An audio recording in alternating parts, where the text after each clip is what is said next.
This is Musician's Map, written and narrated by Kane. Chapter 1. So you want to be a musician? Stop! Don't do it! Give up now. Turn this off and go back to being happy as a music lover. Forget about music and do something worthwhile with your life, like cooking or gardening. I'll only say this once, but I can't emphasize it enough. Don't pursue music. Seriously. Leave it.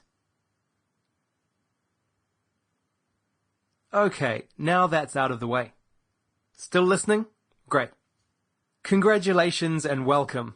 Today you've made the first step on a journey that will last a lifetime. Becoming a musician can be an uphill battle, and the further up the hill you get, the further away the top can seem. There will be times when you will question if you have what it takes to make it even halfway. You will want to give up, and honestly, you probably won't ever make it. That might seem strange to hear, but I guarantee you, even those at the absolute pinnacle of musical success will admit that they are still learning. The musician's journey is continuous. My journey in music has lasted more than 20 years and is without a doubt the most important pursuit I've made. Music has shaped me, it has molded my life, and I know it can be just as important for you.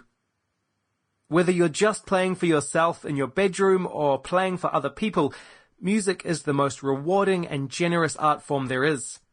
Music can keep you company or set you free. It can break a heart, it can define a generation. And if you know how to use it, a single note can affect millions. Just by listening to this, you've admitted that you want to harness the power of music. It's going to be tough. You're going to have to work hard and you will have to be patient.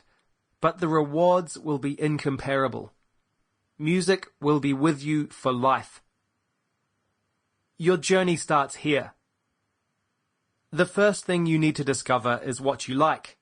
Figure out how music speaks to you personally and how it will define the initial path you're going to follow. Let's go.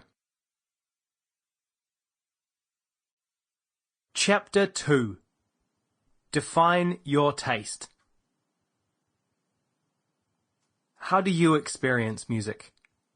On your headphones, home stereo, car stereo? Do you hear it on the radio? Do you stream or download? iTunes, Spotify, YouTube, Facebook? How you listen to music and where you get it from hugely affects your musical experience. It will dictate your preference and the initial path you follow when becoming a musician. In order to have a clear musical path to follow, you need to define your taste. The guy who only hears music on the radio at work and whose favorite band is just whatever is unlikely to pursue music. It takes a deeper connection to want to understand how music is made and become a musician. I'm going to venture that most of you listening to this are at least music lovers and therefore take your listening pretty seriously.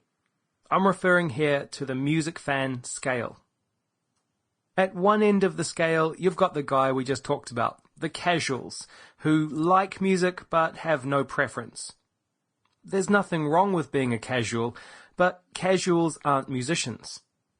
At the opposite end, there's the fanatics. They've got their favorite band's name tattooed on their face. They buy all their music on vinyl. Their headphones can only be removed surgically, and they don't go to gigs with more than 100 people because big gigs are for the masses. And somewhere in the middle of the scale sits the music lovers. They might listen to the current pop top 40. They have a Spotify account, know their favorite artists' names and some song lyrics. They go to big gigs and listen to music in their spare time. If you're at least a music lover, then you're qualified to start changing your music experience from something you listen to into something you make. So let's start at the start. You need to find what suits you. Defining your music taste helps to focus on what it is about music that makes you a music lover. Being able to easily identify what you like makes the next steps in your journey clear and will help you progress. Sample complete. Ready to continue?